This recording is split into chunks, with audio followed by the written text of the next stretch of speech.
Well, the tag list itself came as part of our development of our software.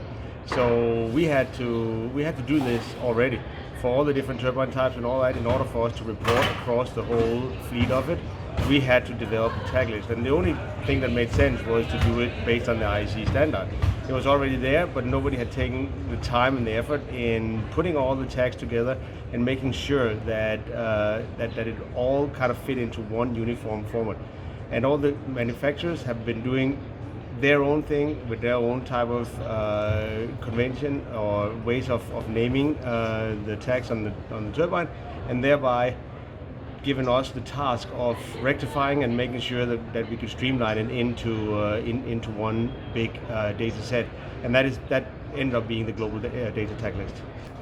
Well, it was very evident that we had given our customers an opportunity to see their fleet across, in one great overview. But where we really could see that there was a big lag was, how do we share it? How do we make sure that whenever they take the result of all the work we have done and send it out, how would they get to the point where the customers, where they could take it and send it out to whoever they needed to share it with, and they could understand it freely? It's back to the 80-20 rules, where 80% of the time was spent on analyzing and getting the data into the right format, and only 20% of the time was used to actually do the data analysis. We still want to flip that one or even make it better. So the data that are coming out is straight and easy to understand, and you can start the analysis work right away. It's gonna, the very, very fundamental one is that we're gonna drive down the cost of energy. We're gonna make sure this is cheaper, and in order to fully utilize the data that we have in this industry, we have to make it very, very easy to use. If we spend too much time and effort in actually delivering the data, then at that point we will waste that digital benefit that we have. And we're going to make it easy, straightforward to people to start harvest the value of the data, and that is really the biggest contribution. We can talk about the bits and ones and zeros in this, that how we're going to do it, but at the end of the day, it's to drive down the cost of energy.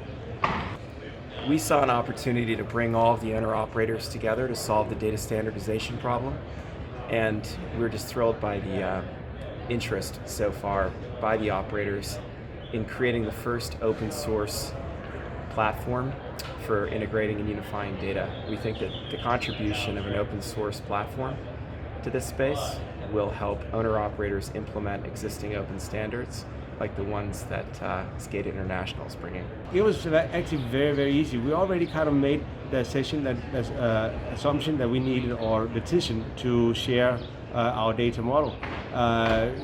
Only a few months earlier before the ENTR lines, and as soon as we married those two things up, it was just a perfect match.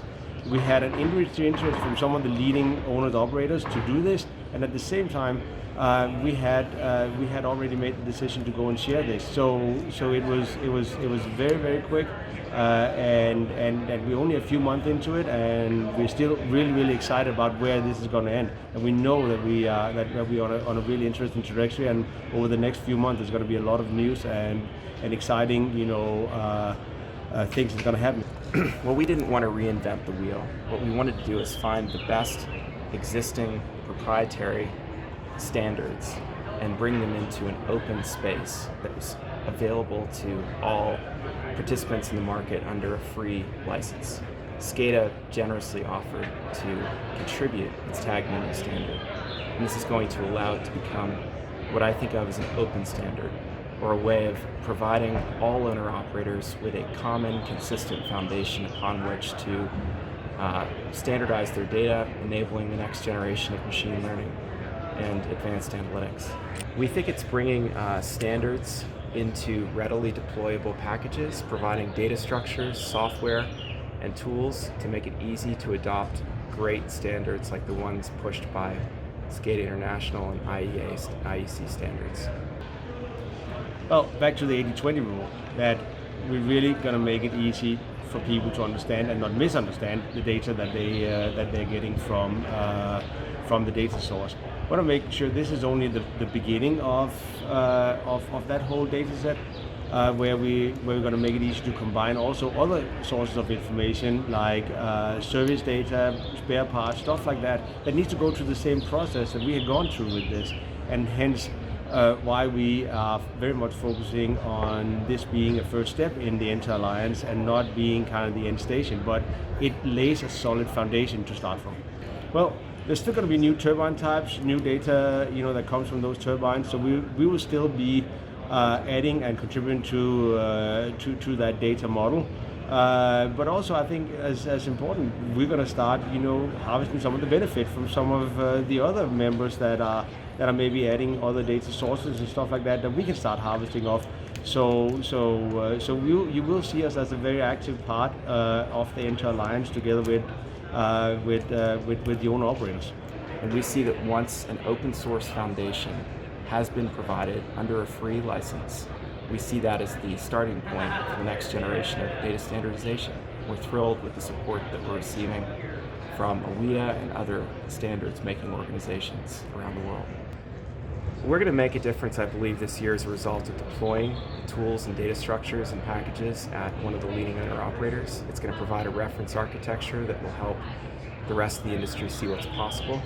We're excited to partner with SCADA International to bring these tools into the first package that is both simple for operators to use, but also free.